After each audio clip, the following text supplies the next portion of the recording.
Estamos de volta no nosso bate-papo literário e o convidado de hoje é o advogado Guilherme Zumblick, que lançou recentemente o livro Aventuras de um Advogado do Interior, onde ele conta histórias engraçadíssimas de sua profissão. A literatura não só diverte e emociona, mas também contribui para a educação e formação dos nossos jovens. Um dos objetivos do bate-papo literário é incentivar para que as pessoas leiam mais. Por isso, a Livraria Libreto está aqui conosco no programa dando dicas de livro. A Libreto é o seu espaço de leitura aqui em Tubarão. Se você também acha que dentro das páginas de um livro existe um mundo a ser descoberto, conheça a Livraria Libreto. São mais de 5.000 exemplares à sua disposição. E a dica de hoje é o livro Viva o Povo Brasileiro, do grande escritor João Baldo Ribeiro. O livro é um romance histórico publicado em 1984 e a narrativa percorre 4 séculos da história do país. Apesar de ser baseado em fatos reais da história brasileira, como a ocupação portuguesa, a vinda da família real, o Estado Novo e a ditadura, o livro é uma narrativa com personagens fictícios. Os fatos da vida desses personagens se entrelaçam com os episódios da trajetória do Brasil. Grande parte da história se passa na ilha de Taparica, na Bahia. O Baldo fala no livro sobre a construção da identidade do povo brasileiro. Viva o Povo Brasileiro é considerado uma das obras mais importantes da literatura brasileira. Apresenta histórias inspiradas nas raízes do povo brasileiro, tendo como personagens negros, índios, portugueses e holandeses. Porém, o livro não trata de uma exaltação da história brasileira, e sim de uma recontagem crítico-satírica com muitos momentos de comicidade e escracho, denunciando a devassidão presente no processo de formação do povo brasileiro. Guilherme, você acha que essa crise política, econômica e moral do nosso país tem a ver com a construção da identidade do nosso povo brasileiro? O que tu achas? Penso que sim. Eu li um livro, Relato dos Navegadores na Ilha de Santa Catarina, da editora Lunardelli, muito interessante, inclusive da passagem do Charles Darwin e outros. Isso relata um período da história de 1820 a 1870, por aí. Que foi quando Darwin saiu para fazer as suas expedições, né? Pegou o Beagle e deu a volta. E não mudou nada.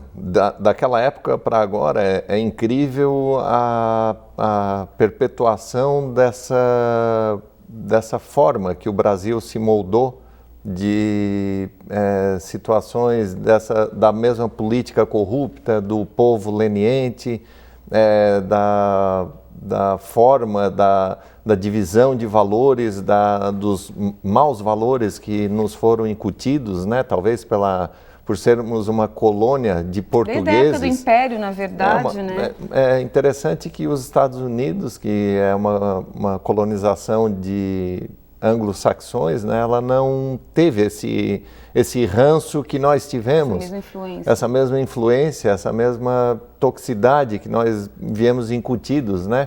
Então eu acho que nós reclamamos muito da política de hoje. A política é o reflexo do que nós somos, do que o povo é. Nós elegemos, nós somos coniventes com isso, então infelizmente essa é a nossa realidade, né? Essa é a nossa realidade. Vamos tentar ver se daqui para frente, quem sabe para os nossos filhos e os nossos netos, nossos netos, nossos bisnetos, a gente consiga depurar. Construir uma nova identidade, vamos dizer assim. Sim, estamos passando por um processo doloroso. Acredito que sim. Mas talvez tem um bom resultado lá na frente. Consigamos chegar em algum lugar. Acredito que sim.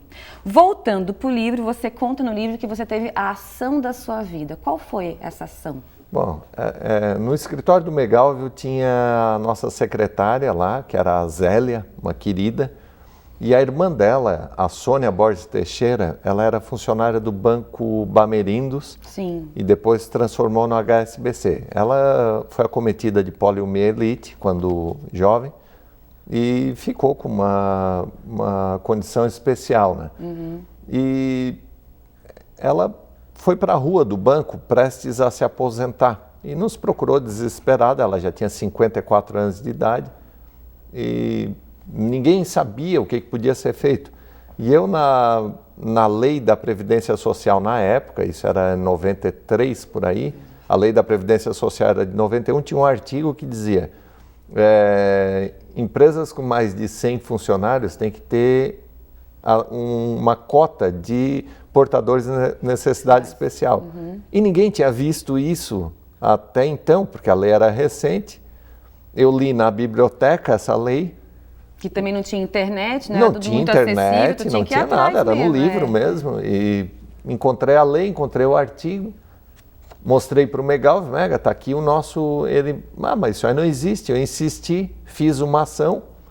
Quando fui para a audiência com ela, o advogado do banco, que era o doutor Rigobello, um advogado muito antigo, o juiz perguntou, tem acordo, doutor?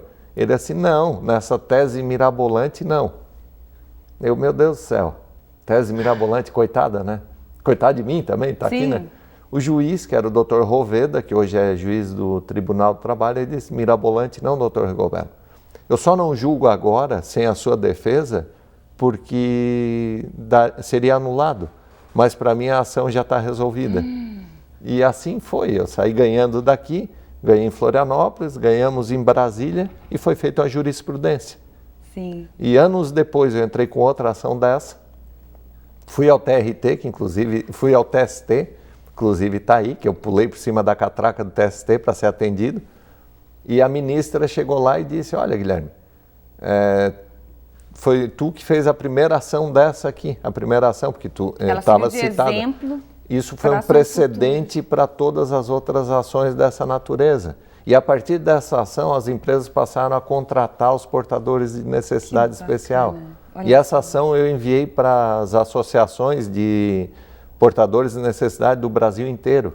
Então ela serviu de base. Então, realmente. Depois de 10 anos de trâmite, 10 anos que ela passou sem receber nada. 10 anos? 10 anos, ela foi reintegrada ao banco. Meu Recebeu os salários vencidos do período, mas o dano foi provocado, né?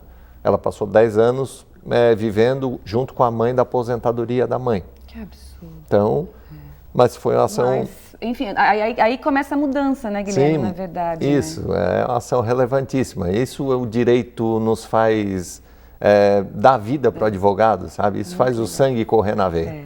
Então... Muito bom. Nós começamos falando do Mega, né, o Megalv Júnior, né, e vamos terminar a nossa entrevista falando dele, que você teve uma história que vocês foram numa ação em Porto Alegre. Ah, sim, nós tínhamos 2 audiências. O Megalv tinha uma em Porto Alegre às 9 da manhã e eu tinha uma em Vacaria às 3 da tarde. Nós saímos na véspera, já de noite aqui de Tubarão, cansados, né, saímos daqui às 9 horas, chegamos lá, sei lá, era meia-noite no hotel em Porto Alegre, dormimos, mal dormimos, né? 7 da manhã tocou o telefone, eu já me levantei, peguei tomei um banho, botei o terno e Mega, acorda. O Mega estava na mesma posição que ele tinha chego, com as pernas para baixo. Ele nem tinha botado a perna para cima, de tão cansado, estava com o mesmo tênis, ele tinha saído da toia com... Veio direto, foi direto. Era um moletom do Mickey, amarelo, um tênis All-Star velho e um abrigo surrado, assim, ele estava... E o Mega media quase 2 metros, uns 120 quilos. Sim. Aí eu, Mega, vamos. Ele levantou, tal, olhou, amigo, cadê meu terno? Eu disse, não sei, teu terno? Anda aí, cara, vamos que isso não te atrasa. Tá na hora. Tá na hora. Daqui a pouco ele, mas não tô achando meu terno, tu sabe meu terno? Vai, eu já estava pronto, Mega, vamos. Vê no carro, fui correndo no carro, cheguei, Mega, não tá não, cara. Temos que ir assim mesmo, e está na hora.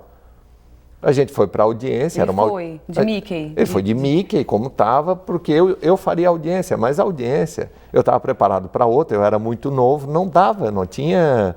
Era uma ação de uma morte, e uma ação vultuosa. Eu disse, Mega, não tem jeito, tu vai ter que fazer. Como é que foi? Aí chegou, na hora acabando de chegar no fórum de Porto Alegre, chamaram a audiência, entra eu e o Megalv. Eu entrei, o juiz normal, o juiz estava de toga, era um juiz formal, né? E entrou o Mega de abrigo, né? O juiz olhou para ele na mesma, pois não, o que o senhor deseja? Ele disse, não, excelência, eu sou advogado. E infelizmente deu um extravio na bagagem, eu vou ter que fazer audiência assim. O juiz achou muito estranho aquilo. E ele fez a audiência de forma brilhante como sempre, né? E chegou ao final da audiência, ele se sobressaiu na audiência, assim, de conhecimento do processo, conhecimento técnico.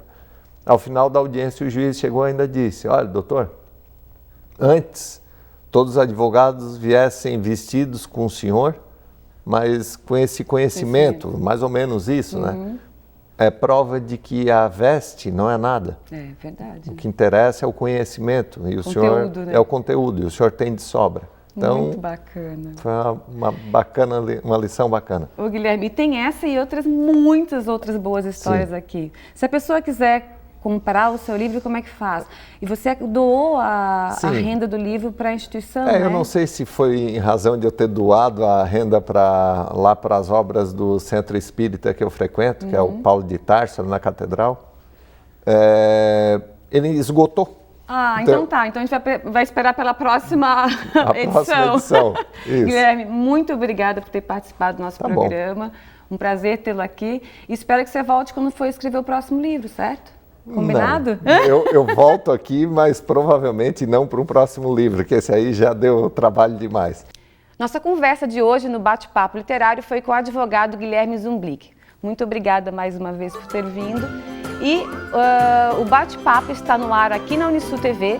Se você não conseguiu assistir o programa por inteiro e gostaria de assistir novamente, ele vai estar disponível na minha página do Facebook, facebook.com/RenataMA ou pelo canal do programa no YouTube chamado Bate-Papo Literário.